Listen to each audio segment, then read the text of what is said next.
மகாசிருங்கா பெரிய திமிலோட எழுந்துருளி இருந்தார். பெரும் கோரைப்பற்கள், சிருங்கம்னா இந்த இடத்துல கோரைப்பல், இந்த பற்களோடு எழுந்துருளி இருந்தார் மகாசிருங்கா. ஸ்ருங்கா கிருத்தாந்த கிருத்து, கிருத்தாந்தன யமனை போலே இருக்கும் இரண்யாக்ஷன், அந்த கிருத்து அந்த ஹிரண்யாட்சனை கூட முடித்தவர்னு அர்த்தம். மகாவராக கோவிந்தா, மகாவராகன்னு ரொம்ப பெரிய திருமேனியோடு அவதரித்தார். எவ்வளவு பெரியவர் மட்டும் சொல்லிட்டு முடிச்சுடுறேன். மகாவராகன்னா பெருங்கேழலார், தன் பெருங்கண்மலர் புண்டரீகம் நம்மேல் ஒருங்கே பிறட வைத்தார். குரமத்தியகதோயஸ்ய மேரு கணகணாயத்தே. குரம், குரம்ங்கிறது ஒரு குழம்பு, சிலம்பினிடை சிறுபரல் போல் பெரிய மேரு கணகணப்ப திருவாகாரம் குலுங்க நிலமடந்ததனை இடந்து புல்கி கோட்டிட வைத்தருளிய என் கோமான் கண்டீர்னு திருமங்கையாழ்வாருடைய பாசனம். சிலம்பு சாத்தின் இருக்காளாம் வராக பெருமாள், அவருடைய திருவடி கணுக்கால், கணுக்கால்ல சிலம்பு, நம்ம கடல்னு சொல்லுவோம், வீரக்கடல்னு சொல்லுவோம் இல்லையா, அது போல சிலம்பு. அந்த சிலம்புக்குள்ளே ரத்தனங்கள்லாம் போட்டிருப்பாளாம். நம்ம குழந்தைகளுக்கு சிலம்பு பண்றோம்னா உள்ள ஒரு முத்து இருக்கலாம், வைடூரியம் இருக்கலாம், மாணிக்கம் இருக்கலாம், இல்லை இப்போ சாதாரணப்பட்ட வளர்ந்தா கல் போட்டு வச்சுப்பான்னு வச்சுங்களேன், குட்டி குட்டியா கல், அது காலை வச்சு வச்சு குழந்தை உடைச்ச கல கல கலான்னு சத்தம் கேட்கும். அதுக்கு தான் அந்த சிலம்புக்கு இருக்கிற அழகு. அதே போல வராக பெருமாளுக்கு காலில் வீரக்கடல் சிலம்பு போட்டிருக்கான். அந்த சிலம்புக்குள்ள சின்ன சின்ன கல் போடணுமோ இல்லையோ, ஒரு மலை மந்தர மலை ஒரு கல்லாம், மேரு மலை ஒரு கல்லாம், விந்திய மலை ஒரு கல்லாம், இதுதான் உள்ள இருக்கிற கல்லு. இதை சுத்தி சிலம்பு, அதுல ஒரு கணுக்கால், அதுக்கு முழங்கால், அதுக்கு தொடை, அதுக்கு எடை, அதுக்கு மேல திருமார்பு, அளவை நீங்க பார்த்துங்கோன்ட்டாரு. குரமத்தியகதோ எஸ்ய மேருஹு கணகணாயத்தே. மேரு மலை காலில் இருக்கிற சிலம்புலையும் குழம்பு கிடையும் அகப்பட்டு கொண்டு கணக்கணக்கணான்னு சத்தம் போடுறதாம் மேரு. இப்படின்னு சத்தம் போட்டா அது எவ்வளவு பெரிய திருமேனியா இருந்திருக்கும். ஆழ்வார் பார்த்தார், இதெல்லாம் சொல்றது கட்டப்படாதே. சிலம்பினடை சிறுபரல் போல் பெரிய மேரு கணகணப்ப திருவாகாரம் குலுங்க. அவர் நின்ன அப்படி குலுங்கினத்துல பூமா தேவியே குலுங்கறதாம். திருவாகாரம் குலுங்க நிலமடந்த தன்னை இடந்து புல்கி கோட்டிட வைத்தருளிய. நிலமடந்தை பூமாதேவி இடந்தார் கோல வராக முன்னாய் நிலங்கோட்டிடை கொண்டையந்தாய் நீலக்கடல் கடைந்தாய் உன்னை பெற்றினி போக்குவனோ. நம்மாழ்வார் 10ஆம் திருவாய்மொழியில கோலவராகம்னு பாடினார். இவ்வளவு பெரிய திருமேனி எதற்கு? ஏன் சின்னதா இருந்தா போறாதனால் இப்ப இதை தூக்குன்னு சொல்லுங்க, இப்படி தூக்கிடுவேன். இதை தூக்குன்னா என்ன பண்ணுவேன்? இந்த கீழே ஒரு மேசை போட்டிருக்கோம் இல்லையா, உட்கார்றதுக்கு ஆசனம், இதை தூக்குன்னா தூக்குவேன். அடியன் ஒரு 25 அடி ஒசரம் இருந்தேன்னால் இதையும் தூக்கிடுவேன். இப்படி தூக்குனா ரொம்ப சுலபமா தூக்கிடுவேன். இதை தூக்குனா கொஞ்சம் கட்டப்பட்டு தூக்குவேன்.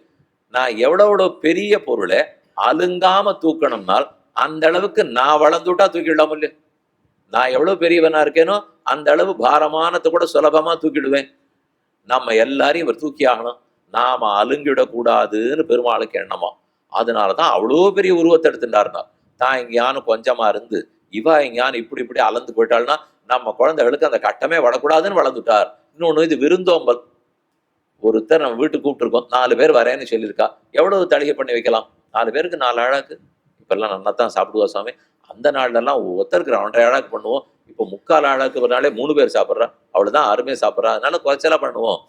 நம்ம கேட்டுப்போம், 2 பேரும் பெரியவர்கள் வரீடா, 2 குழந்தைகளா, 4 பேரா, 3.5 பேராங்கிறான். 4 பேர்னா ஒரு 6 பேருக்கு பண்ணி வைக்க கூடாதுன்னால் பண்ணா நான் யாருக்கான மிச்சம் இருந்தா கொடுக்கணுமோ இல்லையோ. நான் இருக்கிறது 18ஆம் மாடி, எங்க கொண்டு போய் யாருக்கு முதல்ல கொடுக்கறது? அந்த நாள்ல வாசலோட வாழ்ந்திருந்தோம், மீந்ததுன்னா வாசல்ல ஒருத்தர கூட்டா வாழ்ந்து போவா. இப்ப வாழ்ந்து போறதுக்கு ஆள் இல்ல.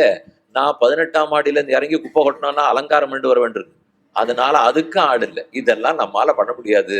எங்கேயோ சிக்கினுட்டேன், யாரு கொடுக்கறது? அதனால பார்த்து பார்த்து தேவையானது மட்டும் பண்ணுவோம்.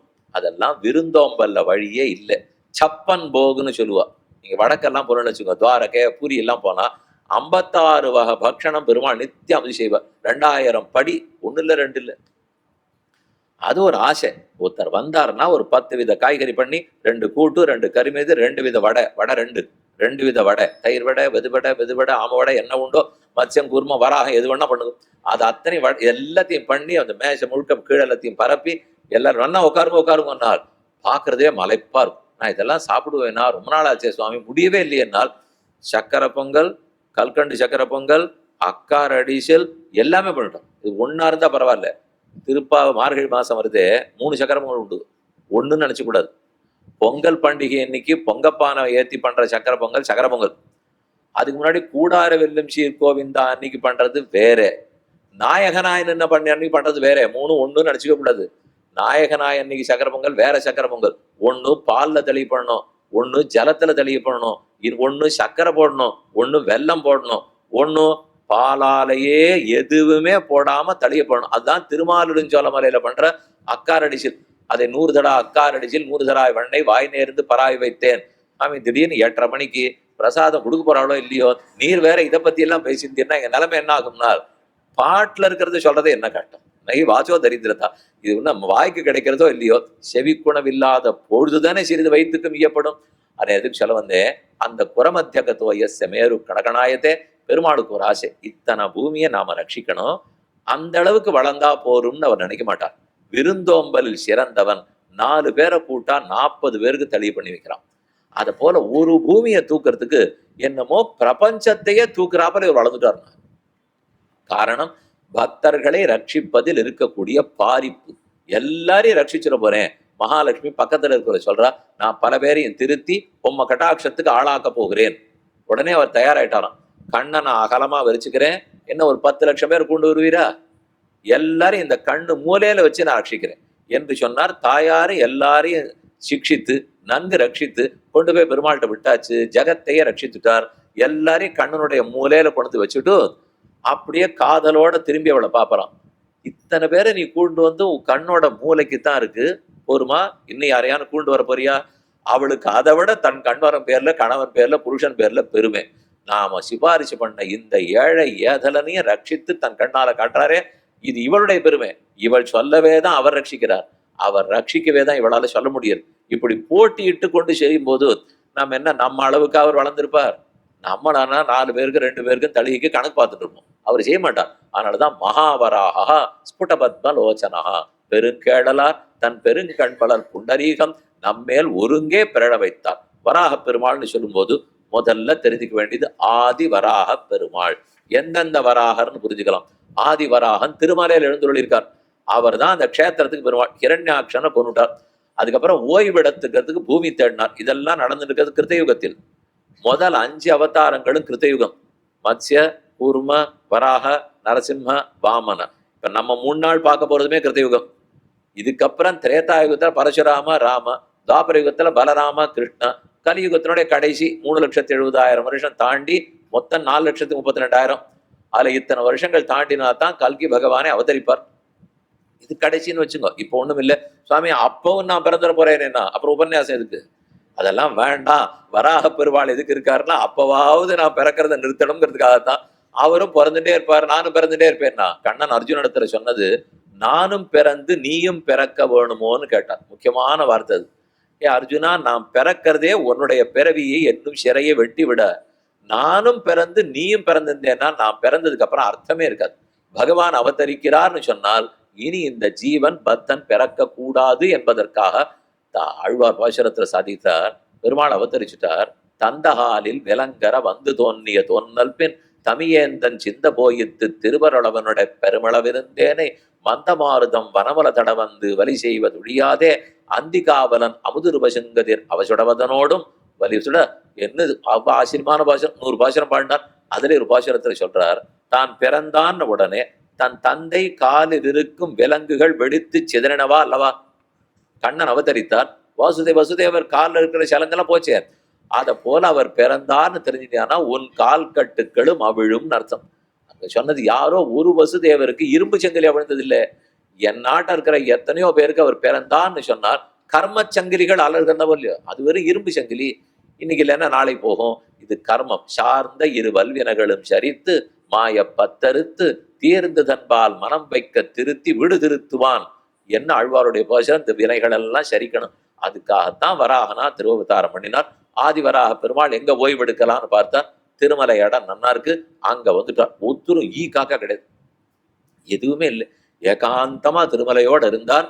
அப்பதான் முதல் யுகம் முடிஞ்சு போச்சு, 2வது யுகம் முடிந்தது, 3வது யுகம் முடிந்தது, துவாபர யுகத்தின் கடைசி கலியுகம் தொடங்கணும். கலவு வெங்கட நாயகா திருவேங்கடமுடையான் சீனிவாச பெருமாள் கலியுகத்துக்குன்னு தெய்வம்.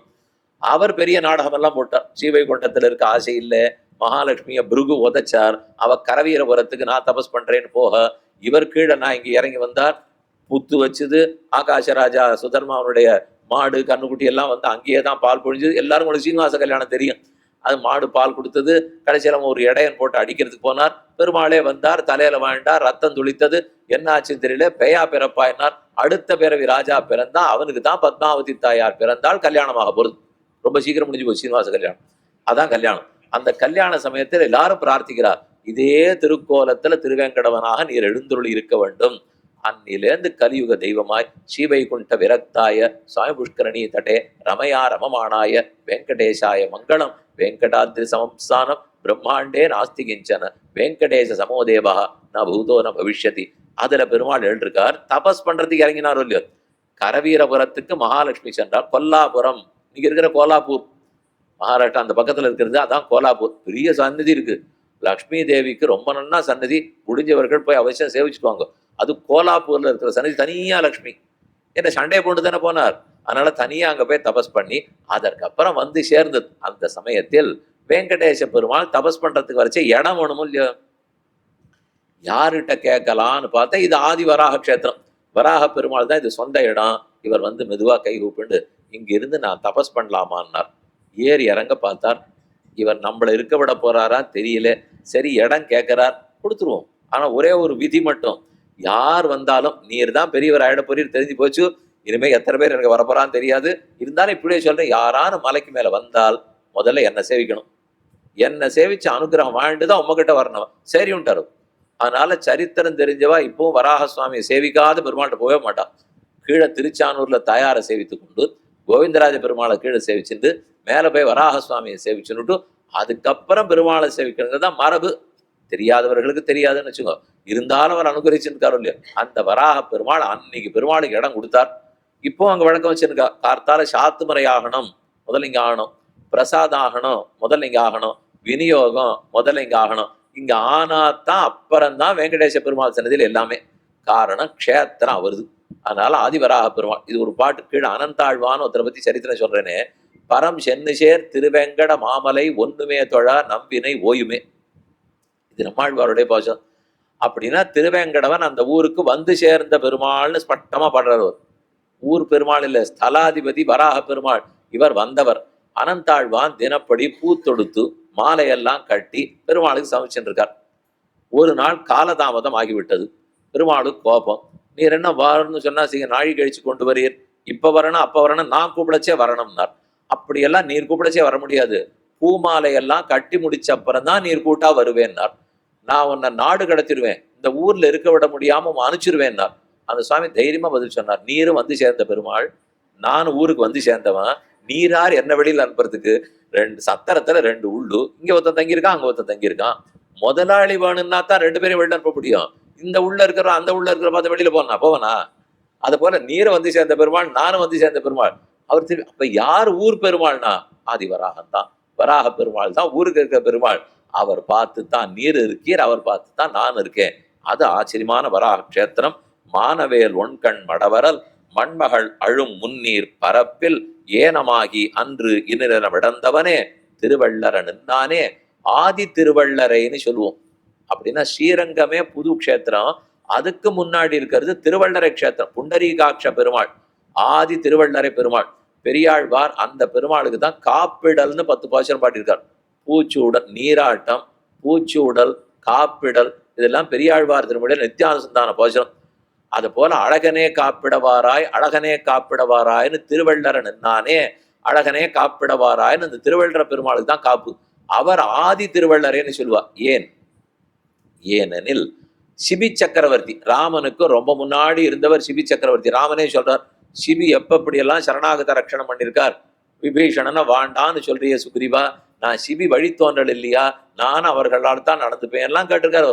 மேலே சிபி சக்கரவர்த்தி ஒரு முறை படையோட இந்த திருவள்ளர திருப்பங்கிலின்னு பக்கத்துல ஒரு கிராமம் இருக்கு.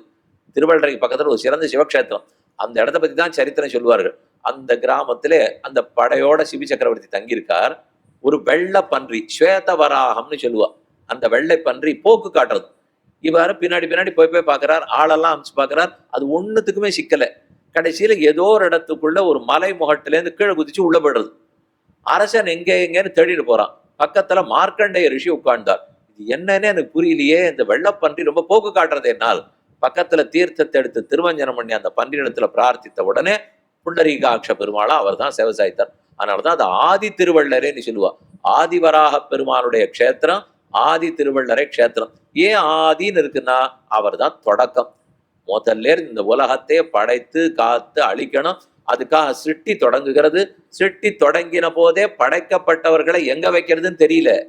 அப்படி தவிக்கும் போது தானே வராக பெருமாள் வந்து ரட்சித்து கொடுத்தார். அதனால ஆதி காலத்திலேயே அவர் தான் எழுந்துள்ள இருக்கிறார். திருவள்ளரை நின்னானை ஏனமாகி அன்று இருநிலம் இடந்தவனே இருநிலத்தை மகா பிருதிவியை ரட்சித்து கொடுத்தார். கேட்கையான் உத்ததுண்டு கேழலாய் உலகங்கீண்ட பூக்கெழு வண்ணனாரை போதர கனவில் கண்டு வாக்கினால் கருமந்தன்னால் மனத்தினால் சிரத்ததன்னால் வேட்கமீ தூர வாங்கி விழுங்கினேர் கினியவாறே. திருக்குறுந்தாண்டகத்துல திருமங்கியாழ்வாருடைய அழகான பாட்டு. கேட்க யான் உத்ததுண்டு, எனக்கு ரொம்ப நாள் ஆசை இந்த பெருமாளை பத்தி கேட்கணும்னு ஆசை. கேட்க யான் உத்ததுண்டு, உங்களை பார்த்து கேட்கிறேன். வராக பெருமாளை சேவித்த பிற்பாடு வாக்கினால் கருமந்தன்னால் மனத்தினால் சிரத்ததன்னால், வாக்கு கர்ம மனசு ஈடுபாடு இது எல்லாம் அவரிடத்திலேருந்து உங்களுக்கு விலகுகிறதான்னு கேட்கிறார்.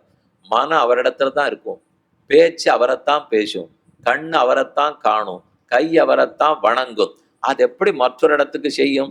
புரிந்து மதவேடம் மாப்பிடியோடு ஊடி திரிந்து சினத்தால் பொருது விரிந்த சீர் வெண்கோட்டு முத்திதிருக்கும் வெங்கடமே மேலொரு நாள் மண்கோட்டு கொண்டான் மலை. வேங்கடமே மேலொரு நாள், அதான் ஆதின்னு அர்த்தம். மேலொரு நாள் மண் கோட்டு கொண்டான் மலை. மண்ணுனா பூமி, கோடுங்கிறதா சிருங்கம் கோரைப்பல்லு. கோட்டு கொண்டான் கோரைப்பல்லிலே பூமாதேவி இடந்தெடுத்தவர் அவருடைய மலை. மேலொரு நாள் அந்த காலத்தில் ஆதி காலத்தில், அதாவது யுகம் தொடங்கும் போது. இப்ப நாம் எல்லாரும் சங்கல்பம் பண்ணிக்கிச்சே என்ன சொல்றோம்? பகவதாக்ஞயா பகவத் கைங்கிற ரூபம். இது என்னது? விஸ்வாவசநாம சம்பத்சரேன்னு வருவோம் இல்லையோ? ஆனா அதுக்கு வர்றதுக்கு முன்னாடி நிறைய சொல்லணும். ஸ்வேதவராக கல்பே வைவஸ்வத மன்வந்தரே அஷ்டாவிம்சதி தமே கலியுகே பிரதமே பாதே ஜம்பூத்வீபே பாரத வருஷே வரதகண்டே சகாப்தே மேரோஹ தட்சிணே பார்ஸ்வே அஸ்மின் வர்த்தமானே வியாபகாரிக்கே பிரபவாதி ஷட்டி சம்பத்சரான மத்தியே. இந்த பாகச்சேடி என்ன என்ன தெரியுமா தோணும்? பெரிய இடத்துலேருந்து ஆரம்பிச்சு சின்னது சின்னது சின்னது சின்னது.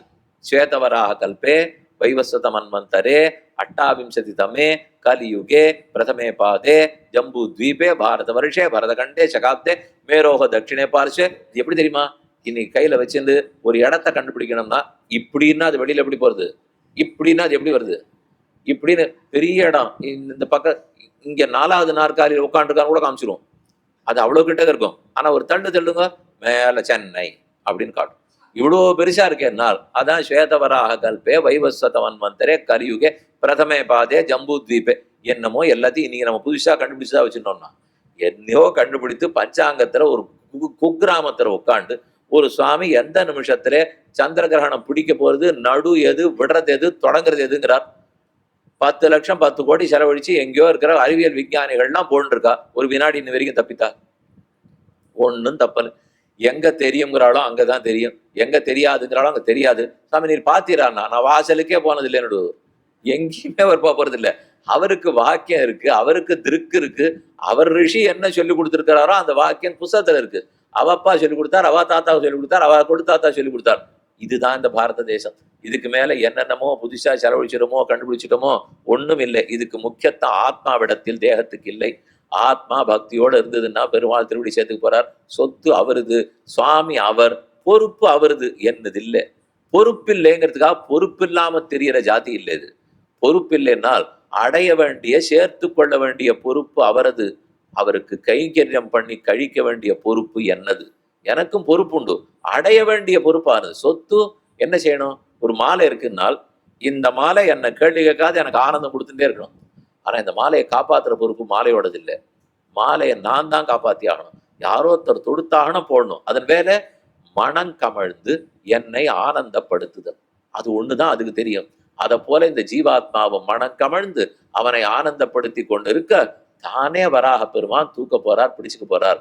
இந்த அர்த்தத்தை தான் நம்மாழ்வார் நமக்கு புரிய வச்சு, ஏன் கட்டப்படுறீள் ஈன சொல்லாயினுமாக எருகிற வையம் முத்தும் ஏன திருவா இழந்த பிரான் அதுல சாதிக்கிறார். மேலொரு நாள் மண்கோட்டு கொண்டான் மலை என்று திருவள்ளரையில் ஆதி வராக பெருமாளாக சேவை சாதித்தார். ஆச்சரியமான ஒரே ஒரு பாசுரம் திருமங்கையாழ்வார் சொல்லி முடிச்சுடுறேன். தீதரு திங்கள் பொங்கு சுடர் உம்பர் உம்பர் உலகேழினோடு முடனே மாதிர மஞ்சுரந்து வடகுன்னு நின்று மறையாறு மேழு கடலும் பாதமர் சூழ் குழம்பின் அகமண்டலத்தில் ஒரு பாடுடுங்க வளர்ச்சேர் ஆதிமுநேரமாகி அரணாயமூர்த்தி அது நம்மை ஆளும் அரசே. அந்த அரசு வராக பெருமாள் தான் நம்மை ஆடுகிறார். தீதரு திங்கள் பொங்கு சுடர் உம்பர் உம்பர் உலகேழினோடு. சுடர் ஆகாசத்தில் இருக்கக்கூடிய சூரியன், இந்த பக்கத்தில் இருக்கக்கூடிய திங்கள் சந்திரன், இத்தோட சேர்ந்திருக்கிற லோகம், அந்த லோகம் உலகம். உம்பர் லோகம் ஆகாச லோகம். 14 லோகங்களும் அதை தாங்கி கொண்டிருக்கிற குல பர்வத்தங்களும் அங்க இருக்கக்கூடிய மேருமலையும் மற்றும் இருக்கிற 7 கடலும் இது ஒண்ணும் 8 திக்கும் மண்ணும் மலையும் இது இத்தனை சேர்ந்து இருக்கிற பூமாதேவி பாதமர் சூழ் குழம்பின் அகமண்டமதில். பாதமர் அவருடைய திருவடி, அதுல இருக்கக்கூடிய குழம்பு, அந்த குழம்புன்னு அவருடைய சிறு பகுதியில தண்ணீர் ஒட்டி கொண்டு அதுல இருக்கிற கல்ல போல இந்த லோகம் சிக்கிண்டுதான். இது இந்த 7 மலைகளோடும் 7 கடல்களோடும் அவ்வளவு பெரிய திருமேனியில் ஒரு மூலையில் சிக்கிக்கொள்ள அகமண்டலத்தின் ஒரு பாடொடுங்க வளர்ச்சேர் கிடுகிடுன்னு வளர்த்தார். ஆதிமுன் ஏனமாகி அரணாயமூர்த்தி அது நம்மையாளும் அரசே. ஆதி காலத்தில் சேதவராக கல்பம் பூர்வ கல்பம், அந்த கல்பம் முதல் யுகமான கிருதயுகத்தின் தொடக்கத்தில் அவதரித்தார். ஆகவே ஆதி வராக பெருமாள். அந்த பெருமானுடைய திருவடிகளுக்கு பல்லாண்டு பல்லாண்டு பல்லாயிரத்தாண்டு பல கோடி 100,000 மல்லாண்டதிண்டோள் மணிவண்ணா உன் சேவடி செப்பிதிருக்காப்பு தஸ்ய யஜ்ஞவராகஸ்ய விட்டோர் அமித தேஜசா பிரணாமம் ஏபி குர்வந்தி தேஷாமபி நமோ நமஹான்னு சொல்லிக்கொண்டு இன்று அமைகிறேன்.